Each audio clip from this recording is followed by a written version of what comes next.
दादा, खरं तर सोलापूर जिल्ह्यामध्ये भाविकांच्या ज्या गाड्या येतात त्यांना त्यांची लूट होते, शेतकऱ्यांच्या गाड्या येतात त्यांची लूट होते, भाविकांना मारहाण होते. काय नक्की आपण त्याच्या संदर्भात कारवाई या बाबतीत RTOचे जे अधिकारी आहेत त्यांच्याकडून वारंवार भक्तांना त्रास देणं असेल आणि विशेषतः शेतीमाल जे मार्केट कमिटीला वगैरे नेलं जातं अशा विशेषतः शेतीमाल वाहतूक करणाऱ्या शेतकऱ्यांना पण वारंवार अडवणूक करणं आणि त्यांना आवाजवी दंड करणं हा प्रकार सर्रास चालू आहे.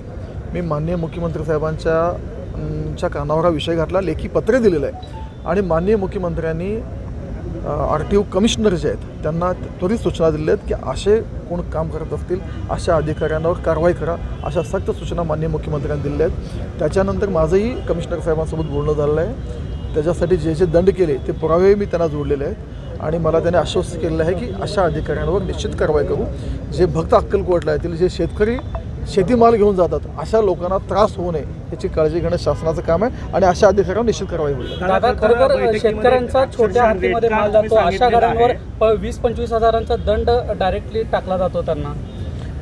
अशा घटना घडलेल्या आहेत आणि अशा घटना घडलेल्या आहेत म्हणूनच मी CM साहेबांच्या कानावर घातलेलं आहे, लेखी निवेदन दिलं आहे आणि माननीय मुख्यमंत्री साहेब मला आश्वस्त केलेत की अशा अधिकाऱ्यांवर आपण कारवाई करणार. दादा, खरं तर आपल्यासोबत अनेक सहकारी जे लोकप्रतिनिधी त्यांनी देखील त्याच्यावरती बोललेले आहेत. अक्षरशः रेट कार्ड सांगितले 15,000 रुपयांपासून 3,500 रुपयापर्यंत हप्ते जे RTOचे अधिकारी RTOच्या अधिकाऱ्यांकडून चुकीच्या प्रमाणात कारवाई करणे, विशेषतः शेतकऱ्यांना छोट्या वाहतूक करणाऱ्यांना त्रास देणं ही गंभीर गोष्ट आहे. त्याची दखल लोकप्रतिनिधी म्हणून आम्ही घेतले आणि सरकारचे प्रमुख म्हणून माननीय मुख्यमंत्री साहेबांना लेखी तोंडी दोन्ही घातलेलं आहे आणि मुख्यमंत्री साहेबांनी सूचनाही दिलेल्या आहेत. त्या पद्धतीनं येणाऱ्या 2-4 दिवसात निश्चितच अधिकाऱ्यांवर कारवाई होईल.